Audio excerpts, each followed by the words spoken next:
Gold is 14% below its all-time high, and silver is even 34% below that. And yet, JP Morgan, UBS and BNP Paribas say the next chapter has only just begun. Today we'll take a look at the arguments for and against and where I see the price of gold and silver over the course of this year. And with that, welcome to this new video. Let's take a look at the charts and analyze them. And before we begin, of course, the usual risk disclaimer. Everything I say is not a buy or sell recommendation, nor financial advice, but simply my own opinion. Alright, let's dive into gold and silver. I believe this is the topic that concerns most or many. Which direction will it take for the rest of this year? And it's genuinely not that straightforward to predict its direction because gold and silver are somewhat in a phase of finding their footing. We've already witnessed those all-time highs followed by significant pullbacks, and consequently, yes, the natural question that arises is, will we actually see new all-time highs again before the year is out? And if we take a look at gold, we can observe that during the course of the Iran war, due to sell-offs and also, it must be mentioned, profit-taking, the gold price was quite significantly driven down to approximately $4,100. And in fact, this reaction, however, I found very interesting because this candle that we saw essentially indicates that we have a very, very strong buying interest here at around $4,000. That essentially means, or I actually want to commit to this, that I don't believe that we will see gold below $4,000 again. The question is, of course, will we still see all-time highs this year? And we need to approach this a little more nuanced, or rather, first we need to zoom out a bit. We must keep in the back of our minds that gold has, of course, yes, put in quite a significant rally. Yes, we have broken out here from approximately $2,000 past the last resistance level, and have gained here more than, yes, 130% if we just quickly measure that. Yes, 170% even, that in a relatively short time for gold. So that was quite a significant rally, and actually purely from a chart perspective, it doesn't look bad at all. We have now recaptured the 20-week moving average, or essentially all moving averages, so chart-wise, we are actually at a very, very good level. When we're at the RSI, we naturally had a pullback, which was also a bit deeper. And that's perhaps a point where one has to say, okay, that's something you should keep in mind, because there are, in principle, two scenarios that I have at the back of my mind. One scenario is that we actually head back towards an all-time high here, so towards $5,600. Perhaps building in a small consolidation in between, but then breaking out above it relatively quickly. What could lead to that? I'll get to that in a moment. The other scenario is basically, after we've naturally had such a decent rally, is that we might even retest that high, which would be quite common, find resistance there again, meaning selling volume comes in and we see a sharper pullback. And that would actually mean that for gold and similarly for silver, and this is my most likely scenario, we'll essentially see a more or less narrow trading range, or rather it's not that narrow, but a range here leading to a sideways movement in the gold price. This is certainly not unusual, especially after such indeed quite sharp increases that have occurred relatively quickly for gold. And if we take a look at the monthly chart here, which also plays a role, we naturally have to consider the broader context. It's clear that after such rallies, which we have certainly seen here before, since 1979, gold hasn't climbed so steeply. So we're likely to see a bit of a cool off, meaning gold simply takes a bit of a break. And from the RSI, we are still actually in the monthly chart in the overbought area. And since this means a fundamental retracement potential still exists, what that means is I would definitely keep that in mind, but it's also certainly not to be ruled out that gold, in line with the relevant trigger factors, could then also achieve new all-time highs. So it's not excluded in principle. We'll have to keep an eye on it. So these are the two possibilities. I believe it's very likely that we will retest the all-time highs in the next couple of weeks, and then things will get really interesting. And actually, the way I would approach this, and this is of course not investment advice, but in market reactions like these, whether you're buying physical gold or even gold mining stocks, which naturally tend to move in a similar fashion, is that if you, for example, were to enter now, one should perhaps consider, if one reaches this region of $5,500, whether it might be prudent to cautiously take some profits, because the risk-reward ratio then weakens due to the potential for a significant setback. So let's take a look at the factors that could actually argue for and against the possibility of new all-time highs. Let's start with the technical aspects, and I've already touched upon this a little bit.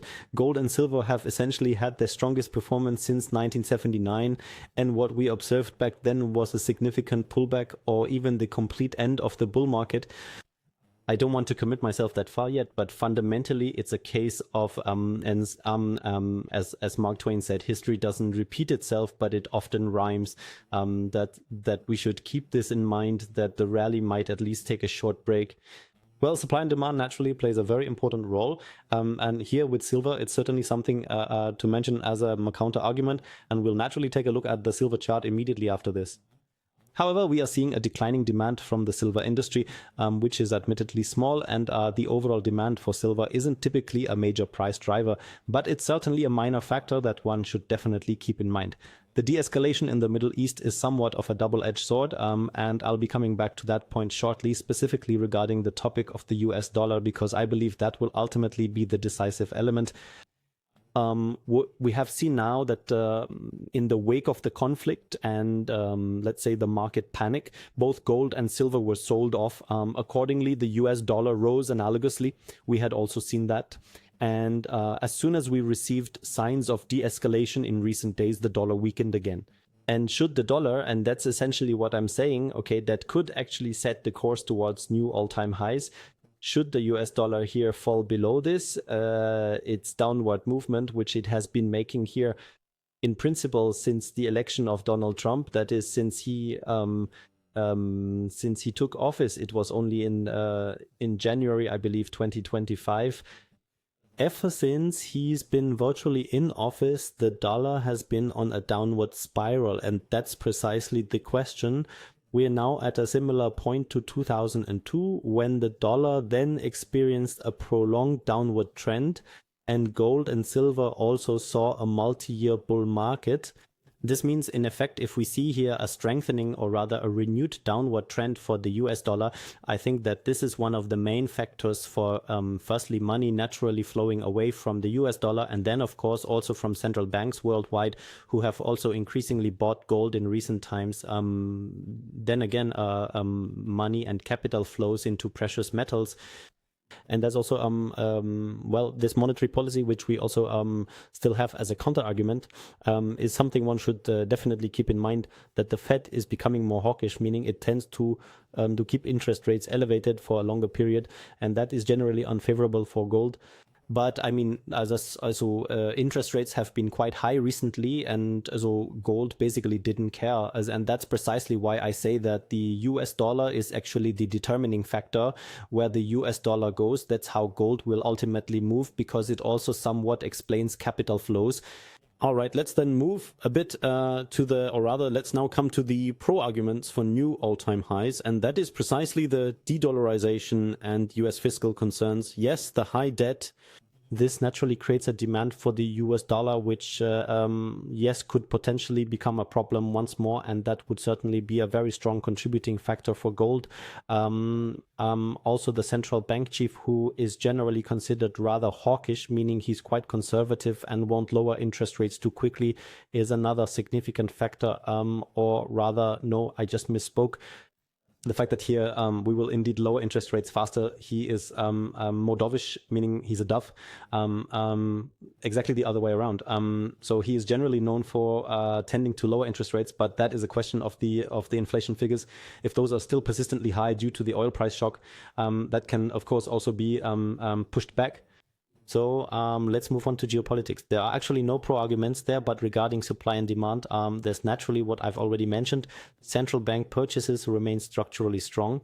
Yes, JP Morgan expects an average of 585 tons of demand per quarter. That's quite substantial, well above the threshold of 3,350 tons, which we usually saw. And with silver, we naturally still have this structural deficit that we've already had for many years. And that, yes, is still very, very significant. the question is, of course, how this ultimately affects prices, because just because we have lower mine production, there are still holdings from capital investors, etc. Well, it's actually quite difficult to judge if that truly gets factored into the price, but it certainly has the potential to really drive silver's value significantly higher. And therefore, yes, silver could definitely become quite interesting if this develops into a larger issue. Industrial silver demand, however, is only tied to us not experiencing a global recession. If we manage to avoid that, then this could naturally also boost the demand for silver here, driven by solar, etc., and electronics in general.